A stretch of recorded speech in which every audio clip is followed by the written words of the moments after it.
প্রতিদিনের হেসেলে আপনাদের সবাইকে স্বাগত। আজকে পনির মশলা করব।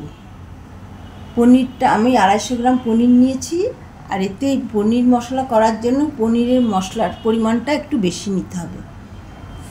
পনিরগুলো টুকরো করে কেটে নিয়েছি, আর এদিকে পেঁয়াজ কুটে নিয়েছি। এর জন্য লাগবে পেঁয়াজটা ভালো করে একটু জলে সিদ্ধ করে নিতে হবে। বলে আমি পেঁয়াজটা সিদ্ধ করতে দিয়ে দিয়েছি। আর এদিকে মশলাটা এর মধ্যে লাগবে আদা, রসুন, কাজু, কিশমিশ, আর নুন, লঙ্কা, হলুদ এইগুলো লাগবে, আর দই। মশলাটা আমার পেঁয়াজটা আমি সিদ্ধ করতে বসিয়েছি, আর পনিরটাকে কিন্তু একটু বেসন দিয়ে আর নুন দিয়ে মাখিয়ে ভাজতে হবে। একটু বেসন আর নুন দিয়ে মাখিয়ে ভাজতে হবে।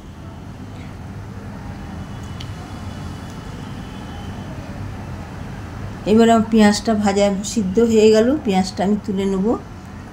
এই পেঁয়াজটা আমাকে আলাদা পেস্ট করে নিতে হবে, একটু ঠান্ডা হলে পেঁয়াজটা পেস্ট করে নেব। আর এদিকে আমি পনিরগুলো সাদা তেল দিয়ে ভেজে নেব।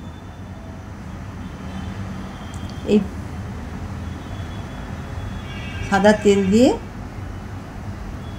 একটু ব্রাউন কালার করে ভেজে নেব।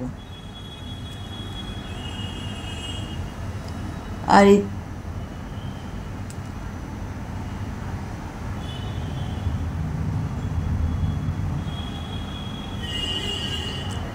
এদিকে আমি পনিরটা ভেজে নিচ্ছি, আর মশলাটা এদিকে তৈরি করতে হবে।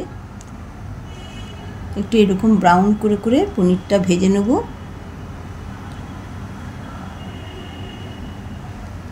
আর এদিকে আমি মশলাটা তৈরি করে নিয়েছি। এবার পনিরগুলো আমার ভাজা হয়ে গেছে। আমি খুব বেশি পনির নিইনি, 250 গ্রাম মতো পনির নিয়েছি। আর সাদা তেল দিলাম কড়াইতে, আর গোটা গরম মশলা।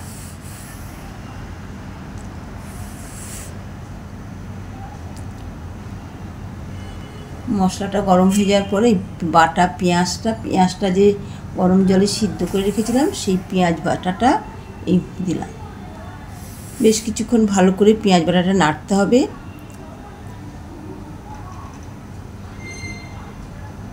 তারপরে একটা টমেটো দেবো।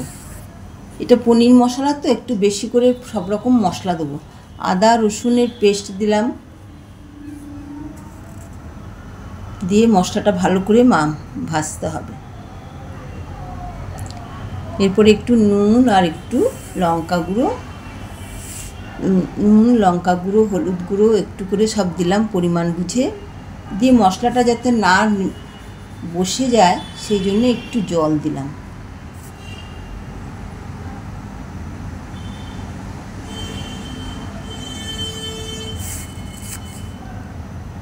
এইভাবে মশলাটা বেশ ভালো করে করতে হবে। এইবারে কাজু আর কিশমিশের পেস্টটা দিয়ে দিলাম, দিয়ে ভালো করে নাড়তে হবে। মশলাগুলো একটু কিছুক্ষণ করে করে ভালো করে ভাজতে হবে, যাতে মশলার গন্ধগুলো না থাকে।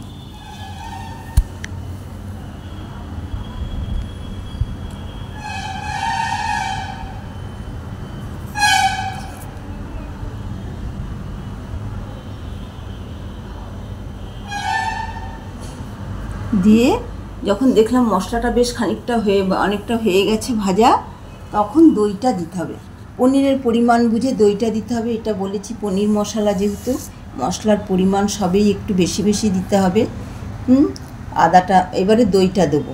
দইটা দিয়ে ভালো করে নাড়তে হবে। নুন মিষ্টি পরিমাণ বুঝে দেবো।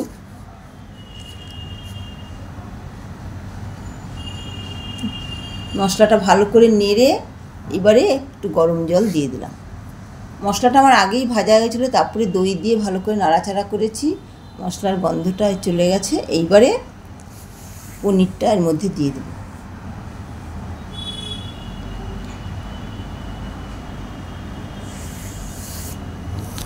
পনিরটা দিয়ে ভালো করে নাড়াচাড়া করে পনিরটা এবার ঢাকা দিয়ে দিলাম। 15-20 মিনিট মতো পনিরটা হবে। 15-20 মিনিট ঢাকা দিয়ে তারপর ঢাকাটা খুলে নিলাম। এই পনির মশলা ফ্রাইড রাইস, পোলাও এর সাথে খেতেও ভালো লাগবে, লুচি, পরোটা। মশলার পরিমাণটা এতে বেশি থাকে। এইবারে লাস্টে আমি দেব 2 কাঁচা লঙ্কা আর ক্রিম, একটু ক্রিম দেবো লাস্টে। আমি পরিমাণ বুঝে ক্রিম দেবে। সমস্ত নিরামিষ তরকারিতে একটু ক্রিম দিলে নিরামিষ তরকারির টেস্টটা খুবই সুন্দর হয়।